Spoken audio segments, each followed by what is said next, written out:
Welcome back for another deep dive with us. Today we are diving into the world of fish keeping. Specifically, we're going to be looking at a plant that's often recommended for beginners, Water Wisteria. Our source material is a blog post, and the title's a mouthful. It's called Notes on Fish Keeping, Part 82. Water Wisteria, Hygrophila Difformis, the beginner-friendly aquatic plants. And it's from kionmeng.org, which is a blog. And you're not going to believe this. This blog covers just a crazy range of topics. I mean, we're talking software development, gardening, and of course, fish keeping. Wow, that's quite the range. It's always interesting to see those kind of unexpected combinations of interests. So, What is it about Water Wisteria that's grabbed this blogger's attention? well, the author, his name is Ang. He talks about how much success he's had growing water wisteria, and he mentions that it's really grown a lot for him, both in height and in density. He seems especially proud of how dense it's gotten. And and I can kind of see why. Have you ever seen water wisteria in an aquarium? Oh, yeah, absolutely. It's just so beautiful. It creates this almost ethereal underwater landscape. Yeah. And that density you mentioned, that's really key. It's a really wonderful environment for fish, almost like a labyrinth, especially for the younger fish, the ones that don't need those hiding places. But it's not just the aesthetics. There's a lot more to it. Water wisteria is, I'd say it's an overachiever when it comes to improving water quality. Oh, okay. So let's break that down a little bit. Yeah. What is it about this plant that makes it so good for the water? Well, it acts as a natural filter, absorbing those excess nutrients that tend to build up in an aquarium. You can almost think of it like a miniature water purifier. Wow. Taking care of things like nitrates and phosphates. And of course, like all aquatic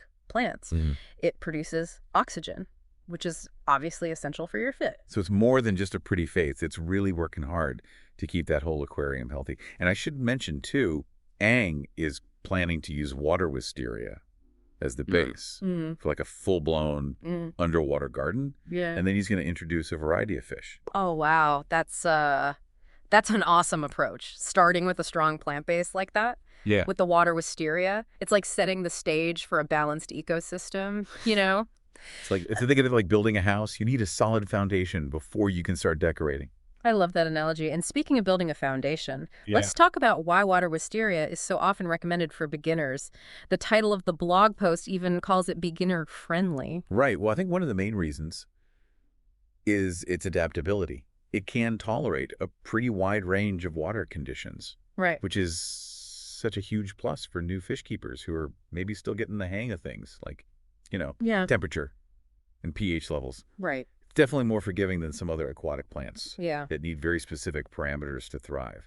So, yeah, it's a good way to start with. It's like having training wheels on your first bike, It gives you a little bit more room for error while you're still learning. Exactly. And another great thing about water wisteria for beginners is how fast it grows. It tends to grow pretty quickly, which can be really rewarding.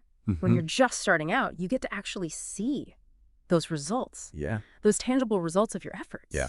That visual feedback is definitely important. Yeah. Especially when you're dealing with something like an aquarium.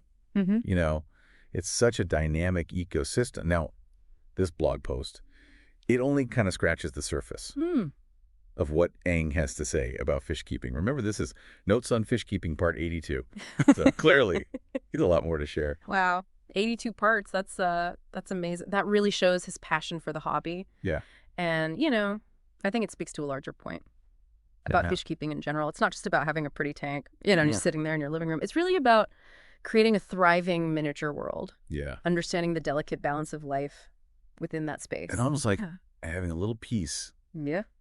of the Amazon rainforest right there in your home. Exactly. And just any natural ecosystem, there's so much to learn and appreciate about the interactions between all the different elements. We've talked about the plant life, but of course, no aquarium is complete without fish. Oh, yeah. Definitely not. So let's talk fish.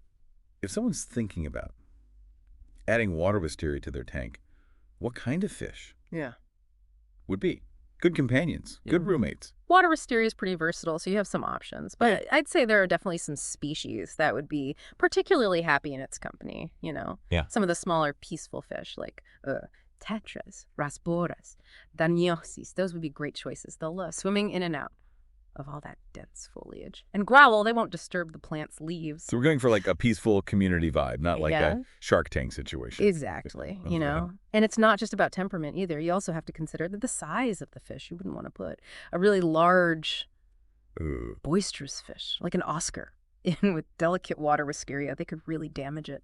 That makes sense. So it's really all about finding the right balance. Yeah. Choosing fish that are compatible with the plant life. Yeah. And vice versa. Absolutely. And that's where the real art of fish keeping comes in. It's about understanding the needs of each individual species and creating an environment where everything can thrive. So it sounds like there's a lot more to putting together an aquarium than I thought. Yeah. It's not just about picking out, some fish that look cool Mm-hmm. and throwing them in a tank with some plants. Oh, definitely not. There's a real art to it. Like we were saying, water wisteria can be a great addition, but it's just one piece of the puzzle. Right. So what are some of the other things, the other key factors Yeah. that we need to think about when we're trying to create that balanced aquarium ecosystem? Well, we've talked a little bit about water parameters like temperature and pH. Getting those right for the specific types of fish and plants you have, that's really crucial. Makes sense. And then there's filtration. A good filtration system is essential for removing those waste products. Yeah. And keeping the water clean. So it's not just about how it looks, it's about the health of the whole environment. Exactly. And there are different types of filtration systems, each with their own, pros and cons. You've got mechanical filtration to remove debris, biological filtration to break down harmful stuff, like ammonia and nitrites. And then you have chemical filtration to absorb toxins and other impurities. Wow.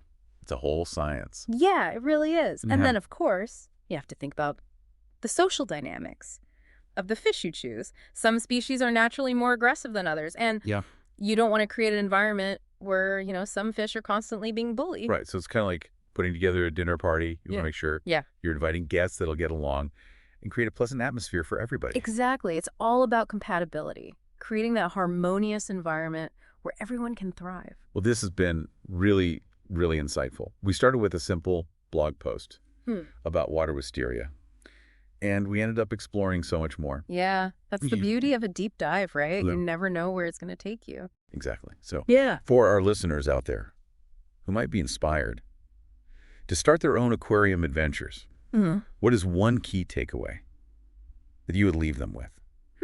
I think I would say, do your research. Learn as much as you can about the needs of the fish and the plants you're interested in. Yes, And don't be afraid to ask for help, from more experienced fish keepers. That's great advice. And remember, everyone, creating a thriving aquarium, it's a journey, not a destination. There's always more to learn and discover. Well said. Well, thanks for joining us on this deep dive. Until next time, keep those minds curious and those aquariums thriving.